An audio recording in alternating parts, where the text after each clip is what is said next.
it's Graham Minnie, ready to share a classic tale with you today. Have you ever heard of this one? The Three Little Pigs. Look at those pigs. They don't look too little, do they? Here we go.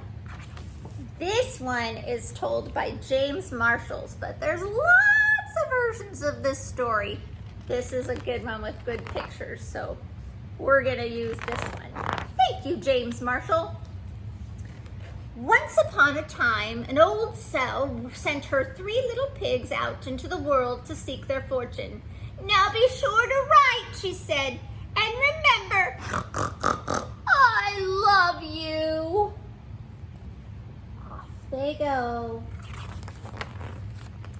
The first little pig met a man with a load of straw.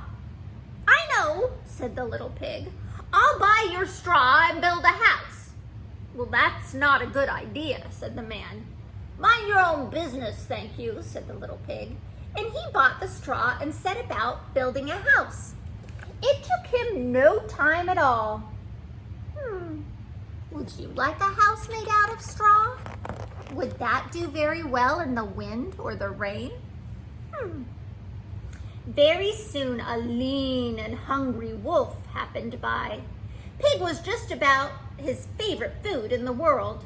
So he knocked on the door and said, little pig,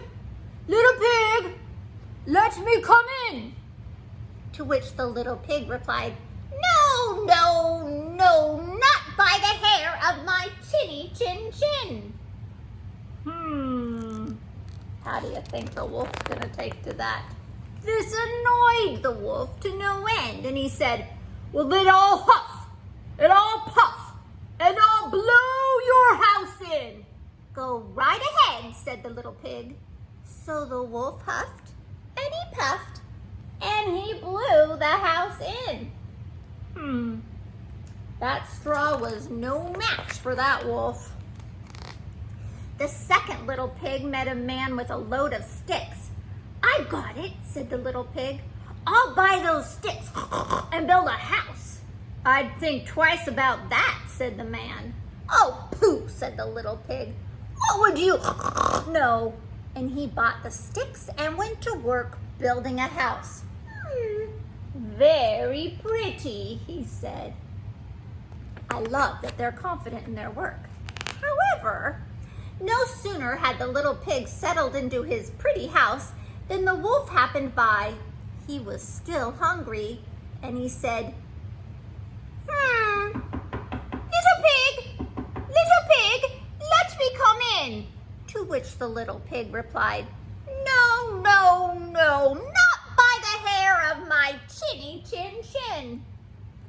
Do you think the wolf will react better this time? The wolf didn't care for that at all, and he said, well, I'll huff, and I'll puff, and I'll blow your house in. Ha ha ha, said the little pig. So the wolf huffed and puffed and blew the house in. Uh-oh, he's making good on his words. Now, the third little pig met a man with a load of bricks. Well, these bricks will make a fine, sturdy house, said the man. Capital idea, my good fellow, said the little pig. So he bought the bricks and set about building a house. It took him quite a bit of time, but it was well worth it. Nice and solid, said the little pig. Nice and solid.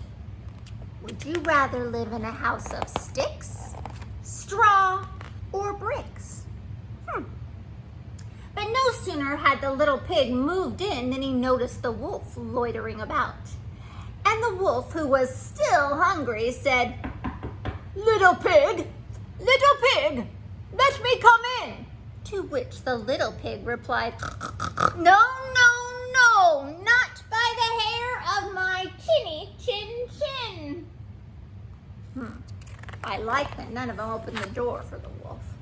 Well, the wolf had heard that before, and he said, then I'll huff, and I'll puff, and I'll blow your house in. Oh, don't do that, said the little pig. But the wolf huffed, and he puffed, and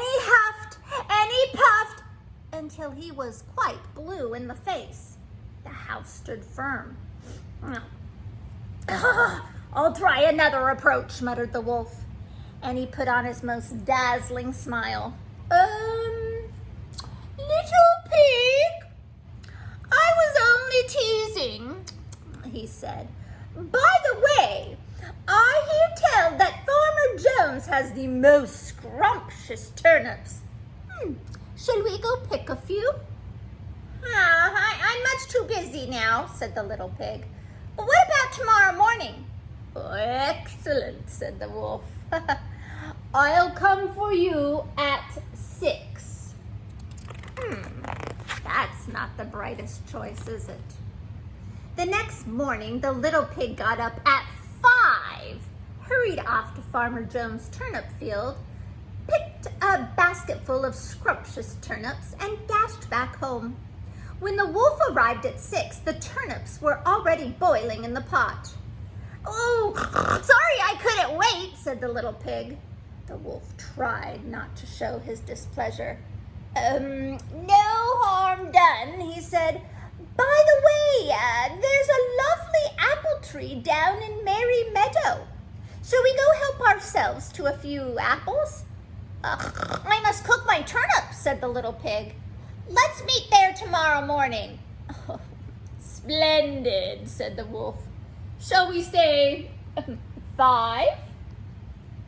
He wasn't going to wait till 6 this time, was he? The next morning, the little pig was up at 4 and went off for the apples. It took longer than he'd expected to reach Merry Meadow, and while busy gathering apples in the highest tree, he saw the wolf approaching. "Do try one of these," he called down, throwing an apple as far as he could. When the wolf chased after the apple, the little pig shimmied down the tree and made it safely home. The next day, the wolf came again.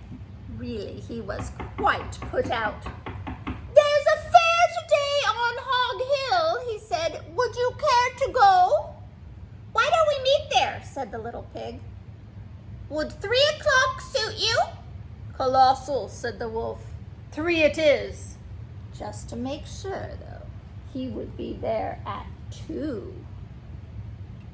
Fool me once, he's thinking. At 1 in the afternoon, the little pig went to the fair and had a fine time. So fine that he lost track of the hour.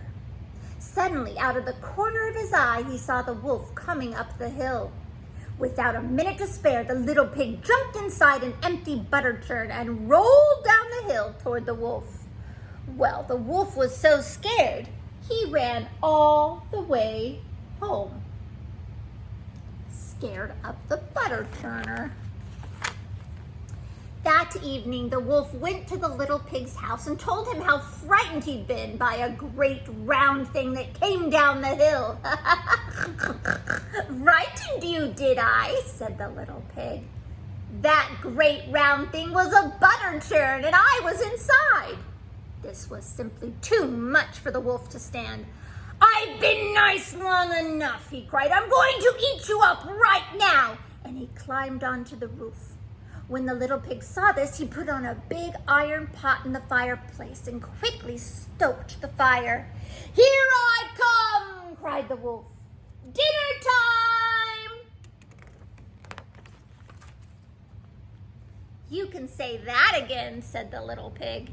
And he cooked the mean old wolf and gobbled him up. Hopefully he shared some with his brothers.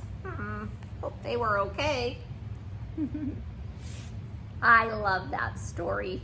Just because making wise decisions can help us in life, can't it? Stay hopeful, stay true, and be wonderful, special little you.